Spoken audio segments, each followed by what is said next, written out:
Qiyamət günü olsun görəcəksiniz. Bu qədər adamın huzurunda. Deyirəm, sabah hamınız qiyamətin şahidisiz. Qiyamət günü görəcəksiniz. Bütün uca yerlərə çatan adamların sənlə məndən bir fərqi oldu ki, onlar istədilər, biz istəmədik. Görürsünüz, nə qədər istəmək mühümdür. Qiyamətdə hamı başına döyəcək. Deyəcək, sən demək istəmək lazımıymış. İstəyənlərə verirlərmiş. Kimliyindən asılı olmayaraq. Ləyaqətə baxmırlarmış. İstəyin şiddətinə baxırlarmış. Nə qədər istəyirsən. İstəsən baxmır layiqsən ya yox. İstəyinlə layiq eləyir səni. Özü layiq eləyir. Ləyaqət verir sənə. İmam Rıza Aleyhisselamın sözünə baxın.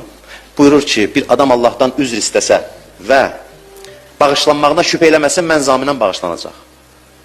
Mən deyirəm ki, bu gecə bizi yığırasan bura, bu qədər adamı, başqa yerlərə, çağırasan, biz gələk, deyək, bağışla, bağışlamayasan, mən bunu sənə yaraşdırmıram, öldür yaraşdırmıram, mən hər kiməm. Mən hər kiməm. Söhbət mənim kimliyimdən getmir. Sən çağırasan, gəlin, qəbul eləyəcəm, axırda əli boş yola salasan, bu sənə yaraşmır. Bu sözü dinən İmam Rıza buyurur ki, kifayət eləyir, bağışlanacaq hamı. Qiyamət səhnəsidir. Bir bəndəni çəkir, sorğu-sual eləyir, günahları yaxşılıqlardan ağır gəlir. Heç nə. Həlak olacaq. Mələklərə deyir, aparın cəhənnəmə. Mələklər bunu aparır, çəkə-çəkə aparır cəhənnəmə. Bu gedir, gedir, gedir. Mələklər bunu aparır, çönür, baxır, gedir. Çönür, baxır, gedir. O sözü olar bir adamın. Allah deyir ki, mələklər, saxlayın bu bəndəmin nəsə sözü var mənə deyəsən.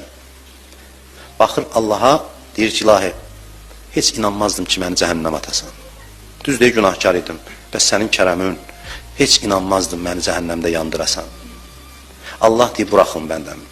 Buraxın bəndəmi, o mənə ümid elədi. Ondan sonra birisi nə deyir? Deyir, İzzət və Cəlalman da olsun, bəndəm yalan danışır. Dünyada bu ümiddə olsaydı, işi bu yerə çatmazdı. Sözə baxın. Bəs indi yenə də gec də olsa, axır ümid yaranıb. Bəzi adamlar irad tutur, deyir, necə olur, elə bununla bağışlanır. Bəli, sadəcə qiyamətdə də bəzilərində o ümid yaranmır. Bunda nəsə var, nə qədər günahkar da olsa, o ümidi dirildəcək bir şey var. Allah deyir, bəyəm, mən hər şeyi ümidə vermirəm. Mənim verdiyim hər şey ümidədir. Ümid eləyirsə, mən gərək bağışlayayım. Deməli, nəticə nədir? Deməli, cəhənnəmə gedənlərin hamısında bu ümid olsaydı, cəhənnəmə getməzdilər.